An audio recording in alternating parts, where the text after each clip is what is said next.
I finally got the cover done. Do not mind these markings. I'm going to wipe these off when I get a chance with some acetone or whatever.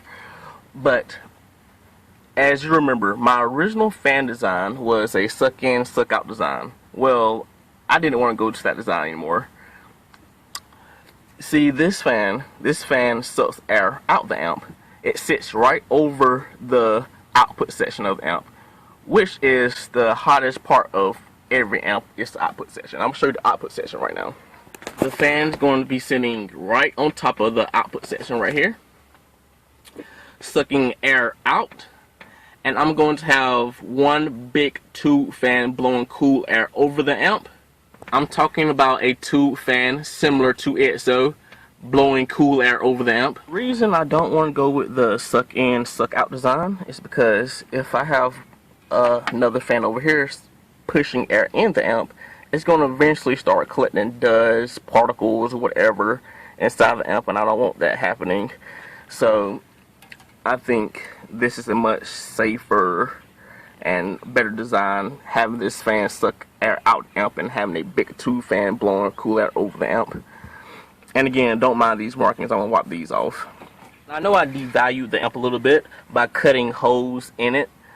I ain't have time to wait for plexiglass, and I don't plan on getting rid of this amp. You know, I actually plan on getting a second one if things stop going bad for me. But yeah, I plan on getting a second one of these. I'm not getting rid of these amps anytime soon, so I don't even mind, you know, making holes on top of the amp for fans. I'm not adding fans just because I'm running this amp at 1 ohm below rated. Even if this amp was at 2 ohms, I would still add fans because the factory cooling on this amp sucks. That's why I think most people can't run this amp at 1 ohm, because the factory freaking cooling. But I understand the freaking older model kicker amps may go and protect that 1 ohm, but I know the newer models don't. It's crazy to think I'm doing a 151.3 at 34 hertz on this one amp, and I'm not even like squeezing the full potential out of this amp, because when I start charging at a higher voltage, when I get that voltage regulator from an alternator, it's going to put out even more power. So, oh my god, I might increase a freaking dB or half a dB or something like that with the higher voltage. That's crazy, man. A 151.3 on this single amp, that is freaking insane, especially at a low hertz volume like that. And by the way, I gotta let y'all know, I am not a numbers chaser. This is not an SPL setup whatsoever.